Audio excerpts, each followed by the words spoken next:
Sydney to Hobart yacht race has been cancelled for the first time in its 76-year history. Joining me live for more on this is the Tourism Industry Council of Tasmania CEO Luke Martin. Luke, thanks very much for joining me today. This time last year, Comanche had well and truly claimed line honours, and it's very different scenes on the docks this year, no doubt. Yeah, look, it's quite an eerie sort of feeling in Hobart at the moment. I'd suggest there's very few places in the world that you'd want to be more than Hobart this next 3 or 4 days when the yachts start coming in, all the celebrations of the wins, and obviously the Hobart waterfront comes alive, the Taste of Tasmania festival. So it's a very different year. It's a sort of a very appropriate end to what's been a bit of an annus horribilis for our industry. Sydney to Hobart's one of the very few kind of globally recognised events that really do capture people's imaginations and shine a bright light on Hobart and Tasmania, and obviously also it has a big economic impact. All those crews filling up Hobart waterfront, and a lot of very nice hotels that have gone from very high occupancy to very low occupancy almost overnight with the New South Wales restrictions.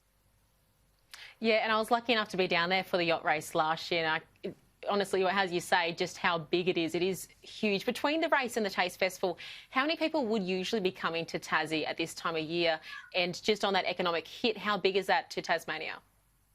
Look, well, pretty much from about Boxing Day right through to about Australia Day, we get about 30% of our visitors for the year over about 4 weeks. So it starts almost immediately with Boxing Day, and a lot of people come in and build their holidays, and they build their trips around Sydney to Hobart, around the Taste Festival, and then they spread out across the state over the 2 or 3 weeks afterwards. And as I say, it's just been a very eerie kind of change of how Hobart is compared to how it's normally is this time of year.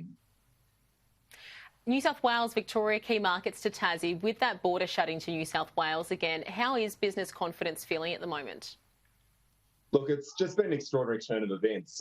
One of the perverse things that happened to us was that obviously when borders were first lifted to enter Tasmania, New South Wales responded most dramatically. And a lot of our first sort of tranche of bookings that came in were from Sydneysiders, obviously with Victorian market continuing to be closed. So what we saw all of our early activity has been from Sydney, but obviously almost overnight that is cancelled. So over the state, I've heard some shocking figures about, businesses that have lost 60-70% of their market because a lot of the Sydney market really responded really well to Tassie. So it's a bit of a blunt.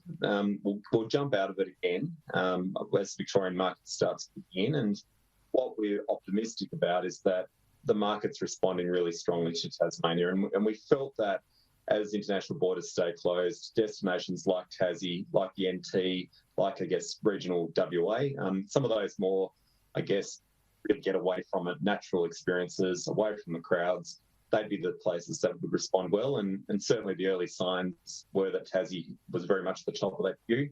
But obviously the New South Wales borders, it was a bit of a blow, and as I say, a bit of an appropriate end in what's been a pretty extraordinarily difficult year for our industry.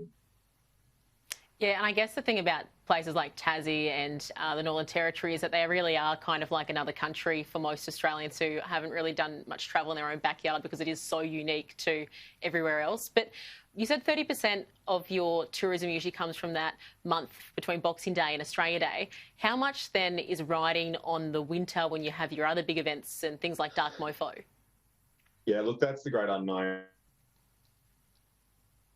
And listen, just put an extra shine on that. So what we normally have done over the last few years is really build those shoulder seasons, build autumn, May, September, October. And whilst the rest of the country might laugh at this, the weather is actually pretty nice in Tassie for those shoulder months of the year, those autumn and spring months. And the crowds are also not what they normally are. So we're really hopeful that as there's some sense of normality returns, and with domestic tourism, with hopefully the New South Wales, a real good bump into that August-May period and right into winter. And that's obviously, to say, critically important for our tourism operators as they are across the rest of the country with JobKeeper ending. Yeah, and another thing that is quite positive for Tasmania at the moment is those direct flights that were announced between Hobart and New Zealand. They're due to begin in the new year, I believe, and first time that route's been going since 1996. That must be also quite positive looking ahead of that travel bubble. Yeah, absolutely.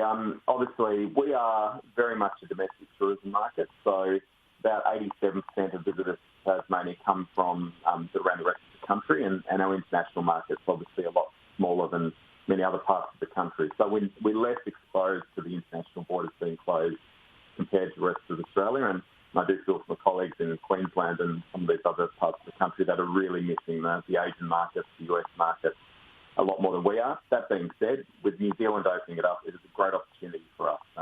A direct flight to Hobart to Auckland, for example, that equates to 30 or 40,000 visitors a year to Tasmania, which is a significant injection for us. It kind of replaces China. So, that's really exciting. It's a bit of a confidence booster for our industry as well. It's been a bit of a running joke that we've had the Hobart International Airport without international flights for a good 20, 25 years. And it's a start. A direct flight to Auckland will be a great trigger for us. And as I say, from that, who knows? We might see that international become a bit more common, and obviously opens up new routes to us around New Zealand and other parts of Southeast Asia when it's safe to do so.